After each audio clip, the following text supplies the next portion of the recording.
Assalamualaikum warahmatullahi wabarakatuh. Perkenalkan, saya Kak Eka.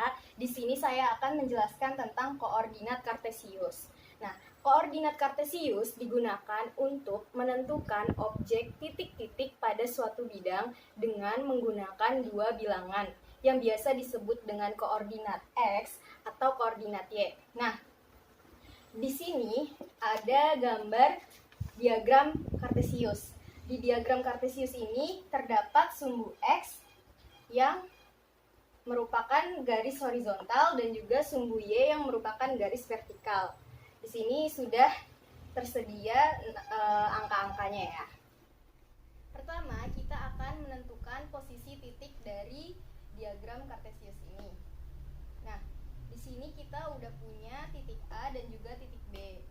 Cara menentukan titik A dan titik B ini, kita dapat menarik titik A ini ke sumbu X dan juga ke sumbu Y supaya kita dapat koordinat X dan koordinat Y-nya. Ya, mari ya kita coba. Nih, dari titik A kita tarik ke sumbu X, maka diperoleh 2. Lalu dari titik A kita tarik ke sumbu Y, diperoleh 3. Nah, 2,3 ini merupakan koordinat X dan koordinat Y yang bisa kita tulis dengan X, Y. Lalu untuk titik yang B ini sama caranya, kita tarik, diperoleh koordinat X-nya itu 5 dan koordinat Y-nya itu adalah 1. Nah, jika tadi kita mencari posisi titik A dan titik B, sekarang kita akan mencari jarak dari titik A dan titik B terhadap sumbu X dan juga sumbu Y. Nah, di sini titik A berjarak 3 satuan dari sumbu X. Kenapa bisa 3? Bisa dilihat titik A menuju sumbu X itu ada 1, 2, 3 satuan. Lalu titik A berjarak 2 satuan dari sumbu Y. Bisa dilihat, ini titik A menuju sumbu Y itu ada 1, 2 satuan. Nah, begitu pula dengan titik B. Titik B berjarak 1 satuan dari sumbu X. Ini titik B, kita menuju sumbu X itu jaraknya hanya 1 satuan. Lalu titik B berjarak 5 satuan dari sumbu Y. Nah, ini titik B menuju sumbu Y, kita hitung ada berapa? 1, 2, 3, 4, 5. Ada 5 satuan.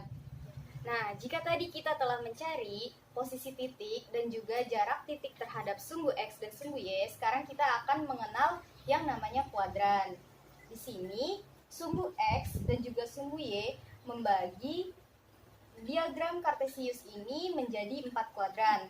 Yang pertama ini ada kuadran 1, di mana X-nya positif, Y-nya positif juga. Lalu di kuadran 2, koordinat X-nya negatif, koordinat Y-nya positif. Di kuadran 3, koordinat X-nya negatif, koordinat Y-nya juga negatif. Dan di kuadran 4, koordinat X-nya positif, koordinat Y-nya negatif.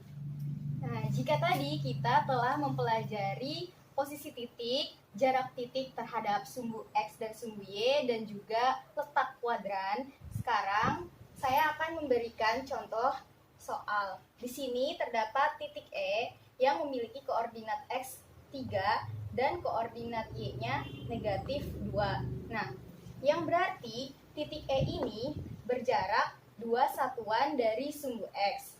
Nih ya, 2 satuan dari sumbu X.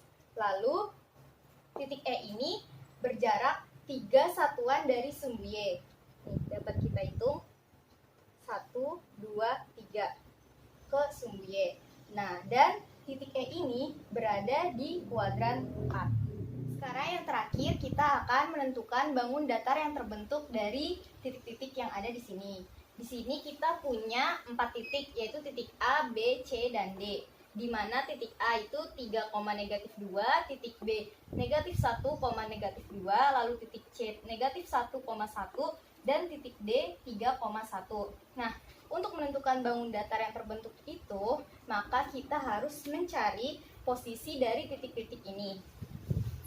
Caranya, yang pertama itu titik A berada pada koordinat X 3 dan koordinat Y negatif 2. Berarti ada di sini. Lalu titik B berada pada koordinat X negatif 1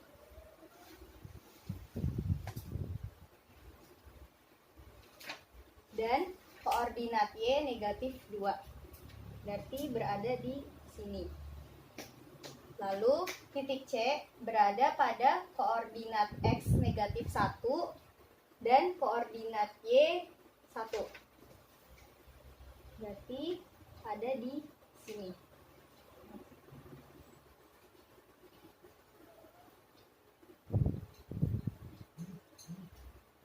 Nah, yang terakhir itu titik B berada pada koordinat X 3 dan koordinat Y 1. Berarti ada di sini.